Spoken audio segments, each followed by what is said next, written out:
Hello guys, welcome to my YouTube channel. दोस्तों, आज हम आपको 8th पे कमीशन के बारे में अपडेट देंगे, क्योंकि मैंने सर्च किया है तो हमारे सामने एक रिपोर्ट आई है, उसके बारे में क्लियर करेंगे दोस्तों।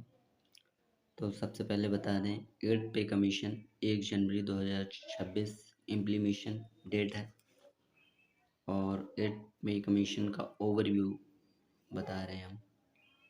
तो दोस्तों, हमारे जो पे कमीशन 4th पे कमीशन हुआ था, उसमें हाई परसेंटेज में जो है 27.6% हाइक हुआ था, जिसमें फिटमेंट फैक्टर नहीं डिनोट है, बट मिनिमम बेसिक सैलरी 750 रुपये थी 4th पे कमीशन में। और दोस्तों, फिर 4th कमीशन के बाद 5th पे कमीशन आया। 5th के पे कमीशन में दोस्तों, जो हाइक इन पे परसेंटेज था वो 31% था, और इसमें भी फिटमेंट फैक्टर नहीं है, और मिनिमम बेसिक सैलरी 2250 मतलब 2250 रुपये थी दोस्तों। और उसके बाद सिक्स्थ पे कमीशन आया। 6th पे कमीशन 2006 में हुआ था। तो 6th पे कमीशन में दोस्तों 54% हाइक पे इन परसेंटेज 54% हुआ। इसमें दोस्तों फिटमेंट फैक्टर 1.86 था। 1.86 होने के बाद इसमें basic salary, minimum basic salary 7,000, जो हमारे सबसे कम मिनिमम बेसिक सैलरी थी वो 7,000 थी। ये दोस्तों सेंट्रल गवर्नमेंट एम्प्लॉय की थी, और कम से कम 7,000 सबसे कम जो सैलरी रखी गई थी उसकी सीलिंग 7,000 थी। और दोस्तों, उसके बाद 7th पे कमीशन आया। 7th पे कमीशन में हाइक इन पे परसेंटेज थी 14.29%। तो दोस्तों 14.29% थी इसमें हाइक, और फिटमेंट फैक्टर जो था 2.57 था फिटमेंट फैक्टर, जिससे मिनिमम बेसिक सैलरी 18,000 दोस्तों। सातवें वेतन आयोग में मिनिमम बेसिक सैलरी 18,000 रखी गई थी। तो दोस्तों, अब बात कर लेते हैं 8th पे कमीशन की, क्योंकि बहुत बहुत से लोग ये सोच रहे हैं कि 8th पे कमीशन आएगा या नहीं आएगा। तो दोस्तों, आज हम आपको बताने जा रहे हैं कि 8th पे कमीशन का अभी कोई भी ऑफिशियल नोटिफिकेशन और कोई भी कमेटी की गठन नहीं हुआ है।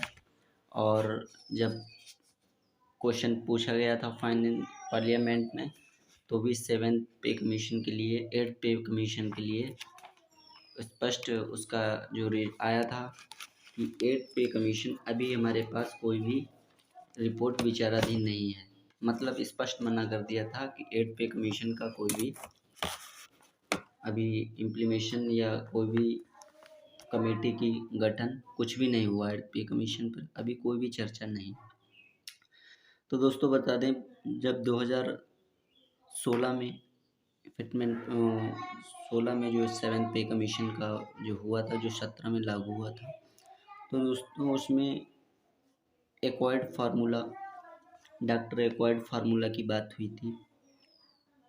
तो और एक डीए 50% की भी बात हुई थी कि जब भी डीए 50% होगा तो ऑटोमेटिक बेसिक में मर्ज कर दिया जाएगा डीए को, और डीए जो है शून्य से चालू होगा मर्ज होने के बाद। तो दोस्तों, उस पर अभी इंतज़ार, क्योंकि 50% डी है, उस पर अभी देखना बाकी है। बाकी डॉक्टर एक्वायर्ड फार्मूला दोस्तों अभी तक हमारे में नहीं आया है। और हम इसमें बता दें आपको, जो ड्राफ्ट प्रिपेयर्ड है, टाइटल है 8th पे कमीशन दोस्तों। 8th पे कमीशन जो है, इसका ड्राफ्ट प्रिपेयर्ड इन दी 2023 वैसे, और 8th पे कमीशन का अनाउंस डेट है 2024 में। अगर 8th पे कमीशन होगा तो 2024 जुलाई या दिसंबर इधर, मतलब अगस्त सितंबर अक्टूबर इधर इसका अनाउंस कर दिया जाएगा 8th पे कमीशन का। और इसका ड्राफ्ट प्रिपेयर 2023 में, कमीशन अनाउंस 2024 डेट है, इम्प्लीमेशन ईयर 2026 है। 1 जनवरी 2026 को ये इम्प्लीमेशन डेट है। और कमीशन कैटेगरी फाइनेंस की है, और बेनिफिशरी सेंट्रल गवर्नमेंट एम्प्लॉय। इसमें ये बेनिफिशरीज हैं सेंट्रल गवर्नमेंट एम्प्लॉय। तो दोस्तों बता दें, और हम ये भी बता रहे हैं आपको कि 8th पे कमीशन में जो आप सुनने पहले 8th पे कमीशन में एक्सपेक्टेड जो हमने सर्च किया है उस पर दिखा रहा है कि 20% हाइक पे होना है, परसेंटेज में हाइक इन पे 20% होना है। फिटमेंट फैक्टर की बात रखी जा रही है 3%, बट दोस्तों ऐसा होना नहीं चाहिए। और इसमें मिनिमम बेसिक सैलरी 21,600 है। तो दोस्तों आपको हम सिंपल सी बात बता रहे हैं कि 21,600 इसलिए नहीं होना चाहिए क्योंकि जिसका मिनिमम सैलरी 18,000 है उसका इस समय 50% डीए मिला के 9,000 रुपये उसका डीए का हो जाता है। तो उसकी 27,000 प्लस उसमें अलाउंस और भी ऐड होके 30,000 सैलरी जा रही है। तो दोस्तों 8 पे कमीशन में अगर 20% हाइक होगा तो क्या 21,600 के बाद डीए शून्य होगा? नहीं। अगर 21,600 पर हम डीए शून्य कर देते हैं, क्योंकि हमेशा पे कमीशन का ये होता है कि जो भी हमारा डीए और जो भी बेसिक होता है उसको मर्ज करके डीए शून्य कर दिया जाता है, यही एक नियम है। लेकिन अगर 20% हाइक होगा तो हमारा इस समय जो 18,000 सैलरी जिसकी है बेसिक, उसको वेतन 30,000 मिल रहा है दोस्तों। अगर हम यहाँ पर 20% हाइक करेंगे तो 21,600 अगर शून्य डीए लगाते हैं, 4% डीए जोड़ते हैं 21,600 में, तो 23,000 24,000 अप्रॉक्स बन रहा है। तो दोस्तों ऐसा नहीं हो सकता कि पे कमीशन आने पर सैलरी घटे। जो सैलरी मिल रही है उसमें बढ़ोतरी होगी, घटनी नहीं चाहिए। इसलिए ये डेटा जो है ये रॉन्ग है 20% वाला। हाँ, 44% ये हो सकता है 3.68 के तहत जो भी हमारे बेसिक है वो 26,000 इसका हो सकता है। 26,000 न्यूनतम वेतन, जो 18,000 उसका 26,000 27,000 न्यूनतम वेतन हो सकता है। बट 21,600 इसलिए नहीं होगा क्योंकि अगर डीए शून्य कर दिया जाएगा, 4% होगा तो सैलरी 24,000 मतलब जो सैलरी मिल रही है 30,000 उससे भी कम हो जाएगी। तो कोई भी वेतन आयोग में सैलरी घटती नहीं है, सैलरी बढ़ती है। 1,000 बढ़े 2,000 बढ़े ये मान सकते हैं, लेकिन बढ़ेगी ही। तो ये दोस्तों क्लियर हो गया कि ये 3% फिटमेंट फैक्टर 3 नहीं होना चाहिए। और दोस्तों हम आपको बता रहे हैं कि एक जो है 50% डीए मर्ज वाली बात चल रही है। तो दोस्तों अभी तो फाइनेंस में जो मीटिंग जो डीए बढ़ा था 50% हुआ था, वहाँ पर क्वेश्चन पूछा गया था।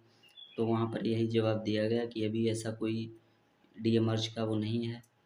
और हम आगे देखते हैं जुलाई इधर अगस्त इधर जो डीए आएगा तो देखते हैं मर्ज होगा। अगर डीए मर्ज हो रहा है तो 8 पे कमीशन नहीं भी आ सकता है, क्योंकि डीए मर्ज होगा तो शून्य कर दिया जाएगा। उसकी वीडियो दोस्तों हम बाद में बताएंगे। तो हम अभी ये बता रहे हैं कि दोस्तों बहुत सारे लोग का कहना है कि अब कोई भी पे कमीशन नहीं आएगा। क्या? क्योंकि 7th पे कमीशन में डॉक्टर एकॉर्ड फार्मूला एक्सेप्ट के लिए कहा था, तो दोस्तों वो एक्सेप्ट नहीं हुआ। अगर होता एकॉर्ड फार्मूला अगर एक्सेप्ट करते, क्योंकि एकॉर्ड फार्मूला ईयरली 1 साल 2 साल में अपनी पे जो सैलरी रिवीजन है उसका हो सकता, पेंशन और पे दोनों रिवीजन हो जाते 1-2 साल में, मतलब 1-2 साल में होते रहते। बट वो नहीं हुआ क्योंकि आज 8 साल हो गए हैं। तो एकॉर्ड फार्मूला एक्सेप्ट नहीं किया गया है। इसलिए और डीए मर्ज का भी इंतज़ार कर लेते हैं अगस्त सितंबर में। अगर वो भी नहीं होता है तो दोस्तों 8th पे कमीशन आना आवश्यक है, और जिसका गठन 2024 में जुलाई और अगस्त के इधर हो सकता है। और उसका 7th 8th पे कमीशन का गठन होना आवश्यक इसलिए होगा क्योंकि कोई भी बेसिक पर डीए मर्ज नहीं होगा अगर, और एकॉर्ड फार्मूला एक्सेप्ट नहीं हुआ है तो 8th पे कमीशन आना स्वाभाविक है। और ये जुलाई में आ सकता है। तो दोस्तों 1 जनवरी 2026 में ये लागू होना है, 2024 में इसका डिक्लेयर होगा कि ये लगेगा कब से और कैसे क्या इसकी कमेटी गठन होगा। तो दोस्तों 8th पे कमीशन 1 जनवरी 2026 में इम्प्लीमेशन डेट है, और 8th पे कमीशन आना आवश्यक है। तो दोस्तों 8th पे कमीशन आने ना आने के संबंध में मैंने क्लियर कर दिया है। और नमस्कार दोस्तों, ऐसी वीडियो पाने के लिए हमारे चैनल को लाइक शेयर एंड सब्सक्राइब करें। और हम 8th पे कमीशन में जो हमारे ग्रामीण डाक सेवक उनकी सैलरी कितनी होगी उसके बारे में एक वीडियो बनाएंगे। ये तो दोस्तों ये 8th पे कमीशन सेंट्रल गवर्नमेंट एम्प्लॉय जिनका बेसिक 18,000 है उनकी बात हो रही थी। तो जिनका बेसिक 18,000 है उसका 26 या 27,000 बेसिक होने की उम्मीद है। 26-27,000 बेसिक होगा 18,000 वाले का। तो थैंक यू दोस्तों, ऐसी वीडियो पाने के लिए हमारे चैनल को लाइक शेयर एंड सब्सक्राइब करें, बेल आइकन ज़रूर दबाएं नई वीडियो पाने के लिए। थैंक यू दोस्तों।